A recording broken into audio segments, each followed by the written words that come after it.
राम राम सीता राम राम राम राजा राम राम राम सीता राम राम राम राजा राम राम राम सीता राम राम राम राजा राम राम राम सीता राम राम राम राजा राम राम राम सीता राम राम राम राजा राम राम राम सीता राम राम राम राजा राम राम राम सीता राम राम राम राजा राम राम राम सीता राम राम राम राजा राम राम राम सीता राम राम राम राजा राम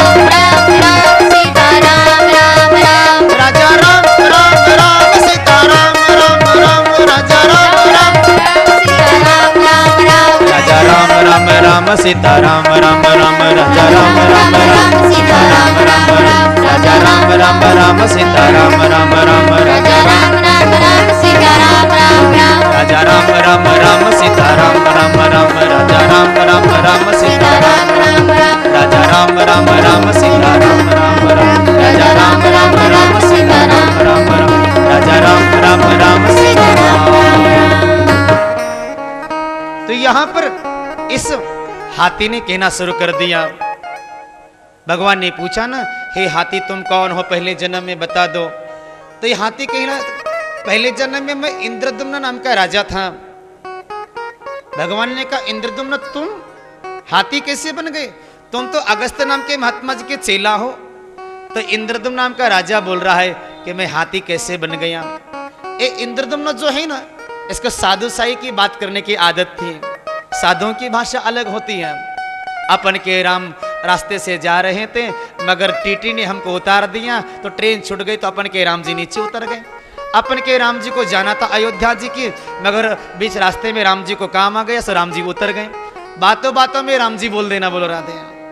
अपन के राम जी को आज भूख लग गई तो राम जी की इच्छा हो गई प्रसाद पा लेना चाहिए, राम जी की इच्छा हो गई सो जाना चाहिए। यानी बातों बातों में राम जी लगा दे, साधु साई की भाषा हो जाती है। और जो कुछ हो तो बोला जाता है। साधु संतों से पूछोगे तो साधु संत यही बोलते कि जो कुछ है सब साधु जी का है, सब ठाकुर जी का है, सब। मगर ये जो इंद्रदुम्न नाम का राजा था ना, इसकी आदत थी, कभी कभी जटाधारी महात्माओं के बीच में जाता तो जटा बढ़ा लेता, कभी कभी भद्र की महात्माओं के बीच में जाता तो भद्र करके जाता, और बिल्कुल बैरागी की बात करता। कोई पूछता ना, राजन ये महल किसका है? तो राजा बातों बातों में बोल देता, ये महल बस ठाकुर जी का है। एक बार की बात है, दिल्ली में मैं लाजपत नगर में कथा कर रहा था। एक आदमी कह रहा था, बोले महाराज जी मेरे पास तो 10 गाड़ी है। मैंने कहा एक आध गाड़ी हो तो मुझे दे दो ना, मैं वृंदावन जाऊंगा। बोले महाराज जी घरवाली को पूछूंगा फिर दूंगा। बोलो राधे राधे। जब घरवाली को पूछना है तो फिर हमको बता, क्यों बता रहा है हम पे 10 गाड़ी है? बोलो राधे राधे। जब पूछ के देने फिर क्यों बता रहा है? इसलिए भागवत भी ग्रंथ आज यहाँ पर कहता है, इंद्रदुम्न नाम का राजा जो था, इसको बातों बातों में लोग बोलते हैं ना, जब लेने देने की बात आ जाए तो, और वैसे कुछ हो तो ठाकुर जी का है, भगवान का है, हमारा तो कुछ है ही नहीं, ये है। और कभी कभी नए लड़के से पूछ लो, फिर बातें क्या, बोलो राधे। आज इस भागवत ग्रंथ में यहां पर कहते हैं, ये जो इंद्र नाम का राजा है, साधु साही के बात का प्रयोग करता था। एक दिन इंद्र नाम का राजा पहुंच गया अगस्त्य नाम के महात्मा जी के पास। हे अगस्त्य जी, आप मुझे गुरु मंत्र दीजिए ना, मैं आपका शिष्य बनना चाहता हूँ, दीक्षित होना चाहता हूँ। अगस्त्य जी ने कहा, सुनो इंद्रदुम्न, हम आपको गुरु मंत्र तो देंगे, बस हमारी एक शर्त है। इंद्रदुम्न ने कहा कि बोलिए भगवान, आपकी क्या शर्त है? तो अगस्त्य जी ने कहा, सुनो इंद्रदुम्न, हमारी एक ही शर्त है, और वो शर्त है तुम्हारे सामने भगवान भी आ जाए उनको छोड़ देना, मगर साधु संत आ जाए तो उनको उठ करके खड़े होकर के प्रणाम कर देना। यदि ये शर्त मंजूर है तो हे इंद्रदुम्न, हम आपको अपना शिष्य बना लेते हैं। इंद्रदुम्न ने कहा कि हे गुरुदेव, मैं आपकी आज्ञा का पालन करूंगा, मेरे सामने भगवान भी आ जाएंगे तो मैं उनको छोड़ दूंगा और साधु संतों को उठ करके प्रणाम कर लूंगा, ये मेरा नियम, आपका संकल्प लेकर के रख लूंगा मैं। अगस्त्य नाम के महात्मा जी ने संकल्प लेकर के गुरु दीक्षा गुरु मंत्र दे दिया। इंद्रदुम्न नाम का राजा राजधानी लौट करके आ गया। कई समय व्यतीत हो जाने के बाद में, कई दिनों के बाद में अगस्त्य जी ने नेत्र बंद करके देख लिया, विचार किया, मेरा चेला क्या कर रहा है देखो तो सही। इंद्रदुम्न नाम का राजा ठाकुर जी की आरती कर रहा है बैठ करके।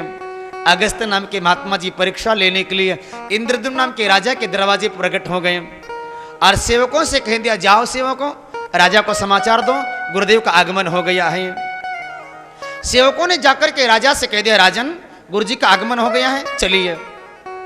राजा ने कह दिया है सेवकों, गुरुजी को स्वागत कक्ष में बिठा दो, मैं आरती उतार करके शीतल करके जल घुमा करके अभी तुरंत आता हूं, गुरुजी को स्वागत कक्ष में बिठा दो।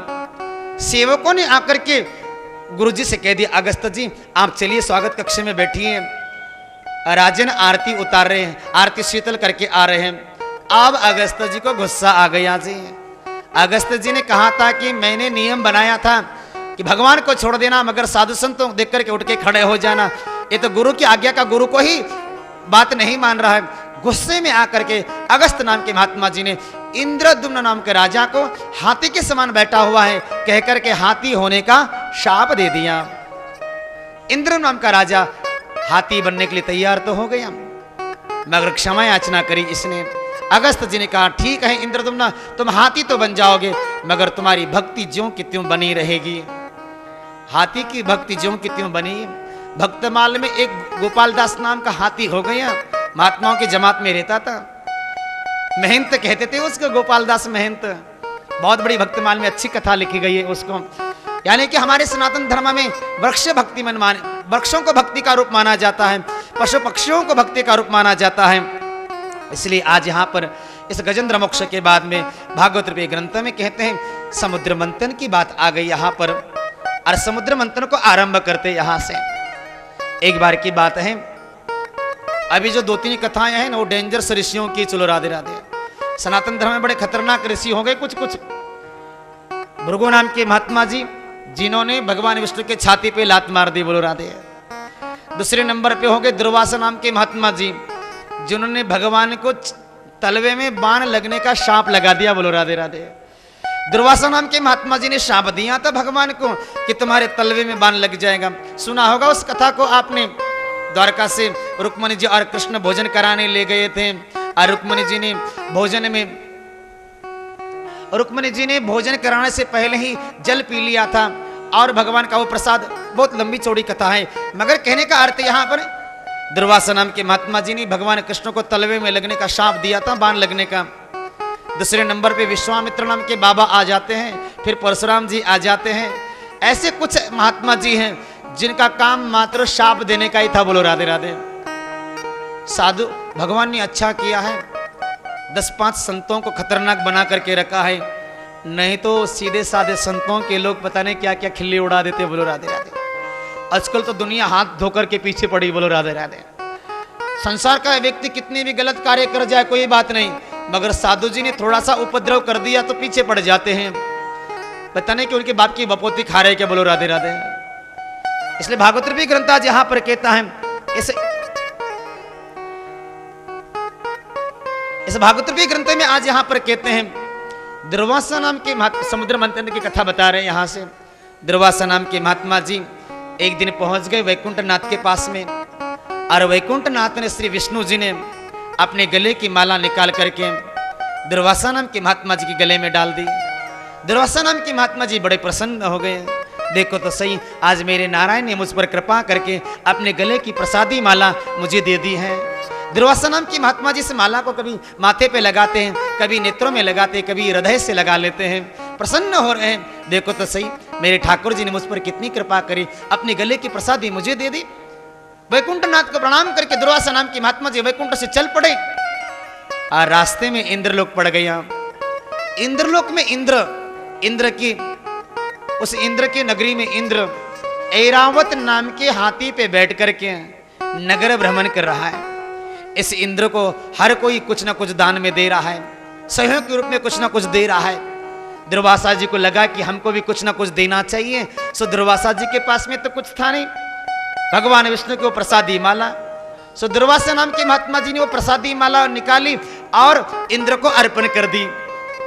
इंद्र को घमंड, इंद्र ने विचार किया सब लोग मुझे सोना चांदी हीरे जवाहरात दान में दे रहे, मगर ये बाबा जी क्या दे रहा है।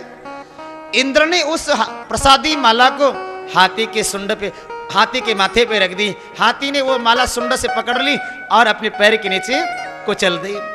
सारा दृश्य देख रहे थे दुर्वासा जी। और दुर्वासा जी ने क्रोध में आकर के, गुस्से में आकर के इस इंद्र को श्री विहीन होने का शाप दे डाला, श्री विहीन होने का शाप दे डाला। और जैसे शाप लग गए ना इंद्र को, इंद्र के सारे 14 रत्न समुद्र में गिरने लग गए एक एक करके। और इंद्र के जब 14 रत्न समुद्र में गिर गए ना, और जब इंद्र कमजोर हो गया, उस इंद्र का नाम था पुरंदर नाम का इंद्र, पुरंदर नाम का इंद्र। और पुरंदर नाम का इंद्र जब कमजोर हो गया ना, बलि नाम के राजा ने आक्रमण कर दिया और भगा दिया इंद्र को। और बलि के गद्दी पर बैठ गए, इंद्र के गद्दी पर बलि बैठ गए।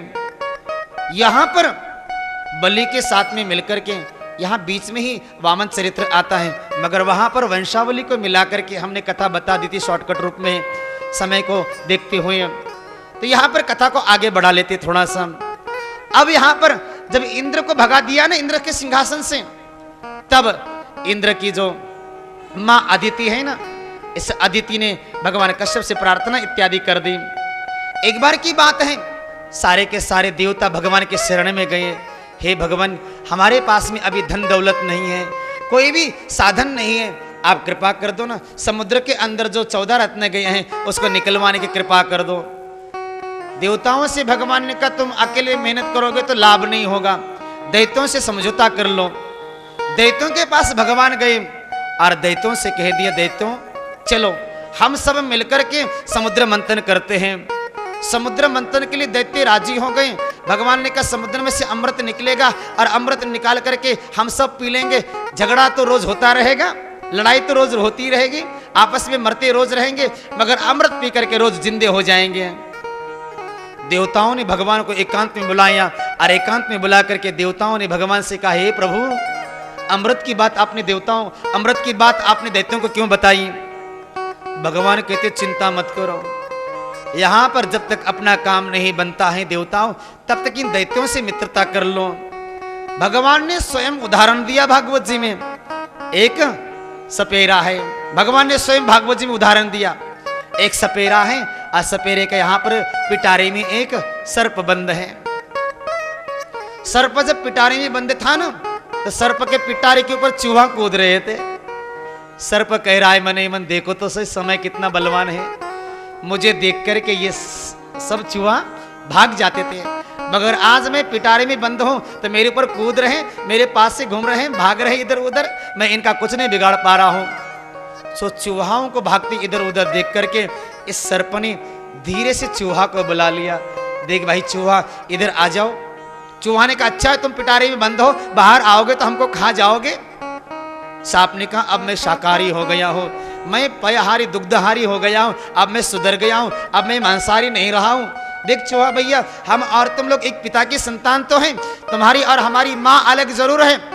संसार में जितने भी जीव जंतु हैं ना, ये सब कश्यप जी की बनावट है। बोलो राधे। ये नाग देवता भी किसके हैं? क्रद्दु और अहिन के तो पुत्र हैं। ये जितने भी जीव जंतु हैं ना, तो कश्यप जी के पत्नियों के आते हैं। तो यहाँ पर नाग देवता ये सर्प कह रहा है, हे चूहा मुझे इस पिटारी में से बाहर निकालो ना।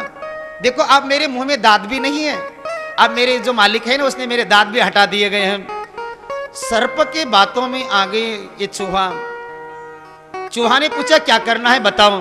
बोले बस इस पिटारी में छोटा सा छेद कर दो और मैं बाहर आ जाऊंगा तो आनंद पूर्वक रह लूंगा। बोले तुम हमको खाओगे तो नहीं? बोले बिल्कुल नहीं खाऊंगा। इस चूहा ने पिटारी को छेद कर दिया और जैसे सर्प ने अपना मुंह बाहर निकाल लिया ना, जो चूहा छेद कर रहा था उसी को खा गया ये सर्प। और चूहा ने पूछा भाई तुमने तो कहा था कि हमको नहीं खाओगे, तुमने इसको क्यों खा लिया?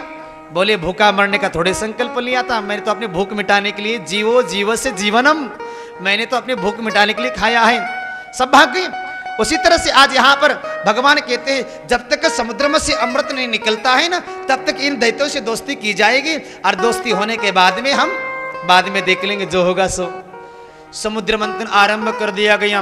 वासुकी नाम के सर्प को बुलाया। ये जो वासुकी है ना, इस वासुकी की महत्वता बहुत है। 8 प्रकार के सर्पों में से शेषनाग जो है ना पृथ्वी के नीचे रहते हैं। वासुकी नाम का जो सर्प है भगवान शिव के बाजुओं में जो बंधा हुआ सर्प है, इसी का नाम वासुकी है। और इस वासुकी की बहुत बड़ी देन है। हम समझ रहे हैं सुभाष बाबू जी आज क्या प्रॉब्लम है तुम्हारे सामने, मगर व्यास गद्दी से बोलूंगा तो फिर हरी बोल हो जाएंगे। मैं तो कैसेट बनाना नहीं चाहता था, मगर तुमको काठमांडू में तुम्हारे चैनल है, उस चैनल पे चलाना चाहते हैं तो उस चैनल पे चला लो, अच्छी बात है, सनातन धर्म का प्रचार करो। मगर मैं देख रहा हूं तुमको 3 घंटा से राधे राधे कर रहे हो तुम। अच्छा, उसकी वजह से मेरी चॉइस नहीं है, यू चॉइस है, मेरी चॉइस नहीं है वो। अस्तु, आज भागवत रूपी ग्रंथ में यहां पर कहते हैं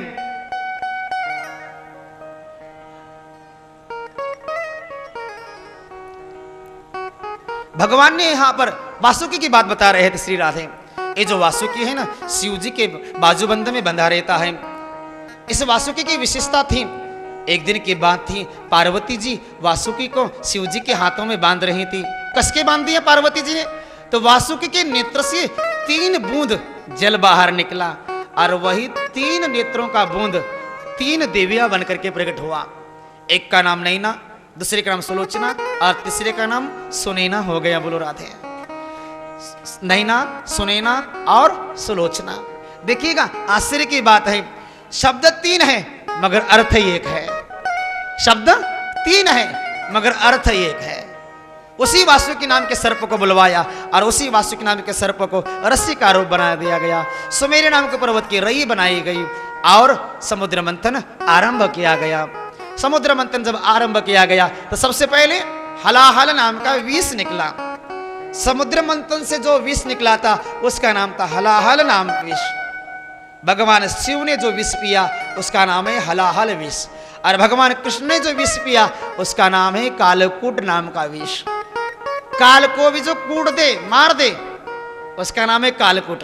और हिल हिल करके समुद्र में से जो निकला है हिलोरे लेकर के, उसका नाम है हलाहल नाम का विष। आज इस हलाहल नाम के विष को लेकर के पहुंच गए शिव जी के पास में। शिव जी से कह दिया, शिव जी ने कहा भाई परोपकार की भावना है तो हम विष को ग्रहण कर लेंगे। और शिव जी ने इस विष को जब पी लिया तो शिव जी का नाम हो गया नीलकंठेश्वर महादेव। नीलकंठ, नीलकंठ नाम जब पड़ गया इनका, और नीलकंठ होने के बाद में पुनः समुद्र का मंथन आरंभ कर दिया। ऐरावत निकला है, ऐरावत इंद्र को दिया गया। अश्वकर नाम का घोड़ा निकला, बलि को दिया गया। कस्तूरमणि भगवान ने लिया, लक्ष्मी को भगवान ने ले लिया है। उसके बाद पारिजात वृक्ष, हीरे जवाहरात इत्यादि निकल गए, सब भगवान ने ले लिए।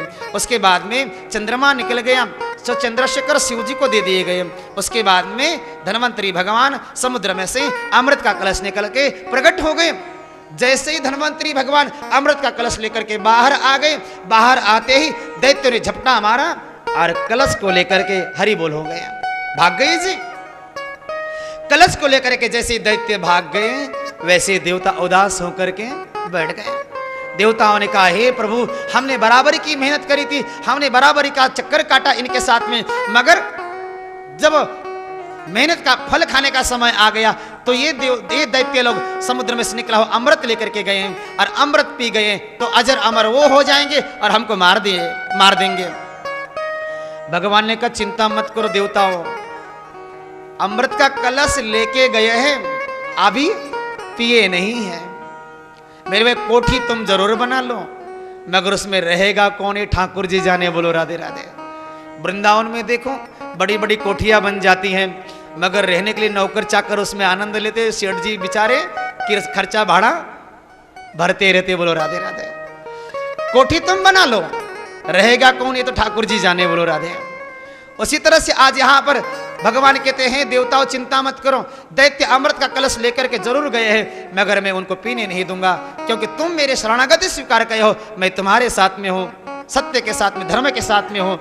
भगवान ने यहाँ पर मोहनी अवतार ले लिया और मोहनी अवतार लेकर के भगवान जी पहुंच गए दैत्यों के बीच में। दैत्य लोग कलश को लेकर के गए तो हैं, मगर आपस में झगड़ा कर रहे हैं। अहम पूर्वे तुम न पूर्वे, तुम पूर्वे न अहम पूर्वे। पहले मैं पीऊंगा तुम नहीं पियोगे, पहले मैं पीऊंगा, अहम पूर्वे तुम न पूर्वे, पहले हम पिएंगे तुम नहीं। आपस में झगड़ा चल रहा है।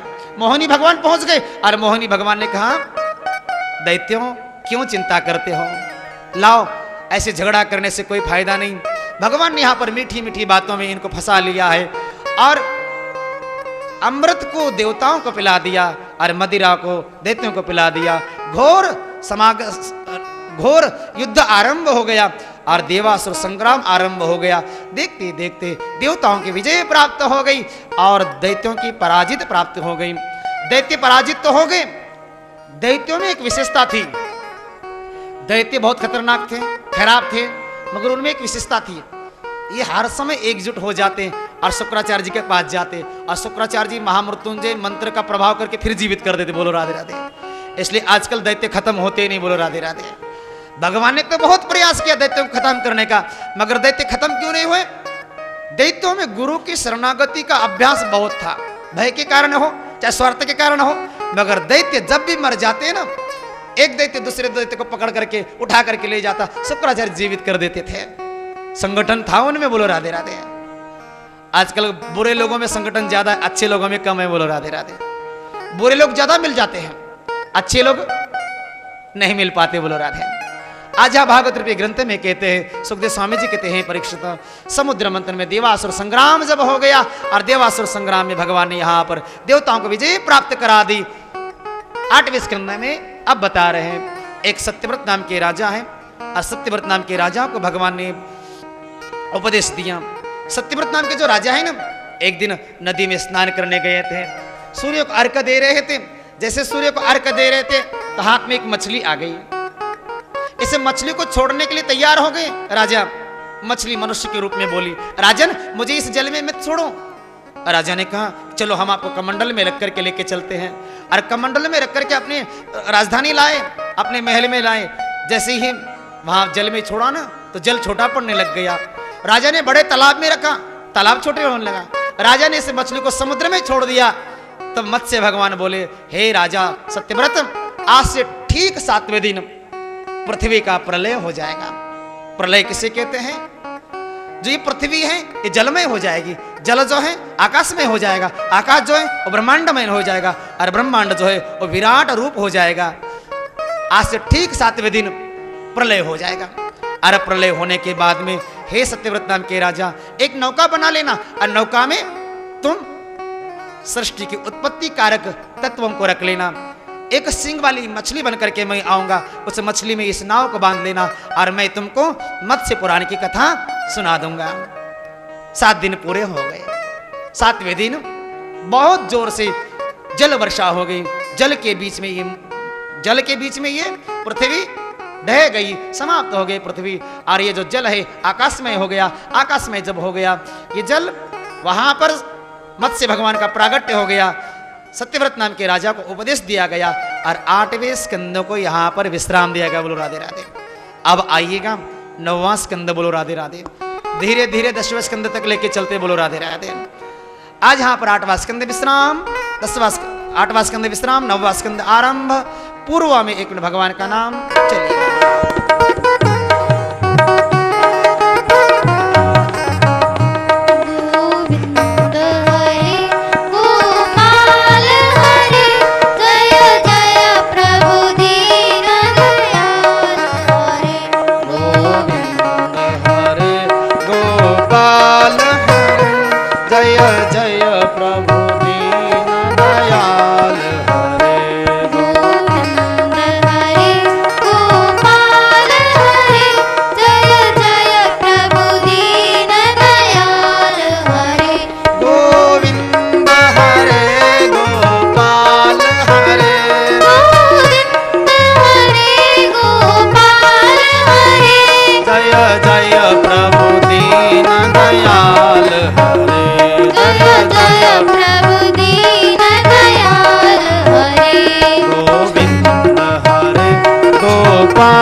जय जय प्रभु दीन दयाल।